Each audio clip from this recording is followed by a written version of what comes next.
আলতাফ আলী পার্কে ডক্টর ইউনূসের সম্পর্কে মিটিং চলছে।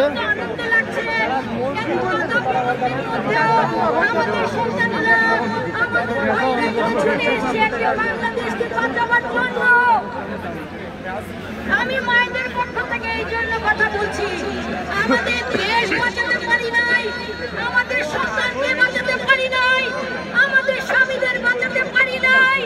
আজকে 15 বছর নয়, স্বাধীনতা যুদ্ধের আমিও একজন মুক্তিযোদ্ধা ছিলাম, আমি ছাত্র নেত্রী ছিলাম। সেখান থেকে এসে আজকে আমার ছেলেকে খুন হতে আমি বলবো আমি এগিয়ে দিয়েছি, কারণ আমরা রাজনীতিকে বিরুদ্ধে অত্যাচার করি নাই, কাউকে কিছু বলতে পারি নাই। নেতা নেত্রী যা চেয়েছেন তাই করেছেন। আজকে আমরা শিখেছি প্রতিবাদ করতে। মায়েরা ঘরে থাকবেন না, এখন সময় এসেছে বাইরে এসে স্বামী সন্তানকে বাঁচাবার। ইউনূস একজন সন্তান, আমি মায়েদের পক্ষ থেকে ইউনূসকে সন্তান তুল্য ভেবেই আমি এখানে ছুটে এসেছি।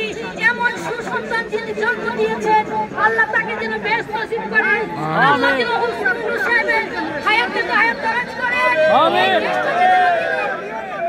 এই দেশটাকে যেন তিনি দেশ বানিয়ে দিতে পারেন, উন্মুক্ত করতে পারেন শত্রুর হাত থেকে।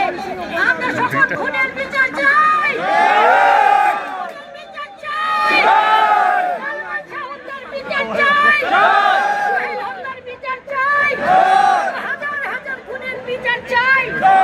আমাদের জুলাই আগস্টে যারা নিহত হয়েছে আমি তাদের বিচার চাই। ডক্টর ইউনূসের রক্ষা কর্তা সবাই দেশবাসীকে সেই রক্ষা করার জন্য এগিয়ে আসার দাবি জানাই। ডক্টর ইউনূস, আপনি কখনো বলবেন না আপনি চলে যাবেন, যখন আল্লাহ তাকে সরিয়ে দেবেন আল্লাহর হুকুমে আপনি এসেছেন। আপনি নির্ভয়ে আপনি এগিয়ে যান, আপনি দেশ রক্ষা করবেন, আল্লাহ আপনাকে হেফাজত করবে। আমার মায়েরা ঘরে থাকবেন না। ইউনূসের গায়ে যদি একটি টোকা পড়ে আমি বের হয়ে আসবো ম্যানচেস্টার থেকে। তুমি এগিয়ে চলো, তুমি এগিয়ে চলো, তুমি এগিয়ে চলো, তুমি এগিয়ে চলো। এই ব্রিটিশের মাটিতে আপনারা এই সকলে বাংলাদেশিকে অপমানিত করেছেন।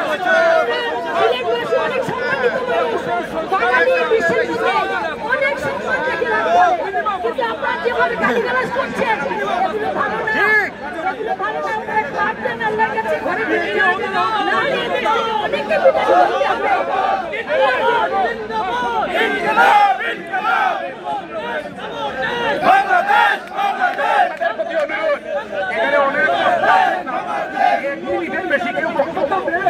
তাহলে অন্যান্য আপনাদের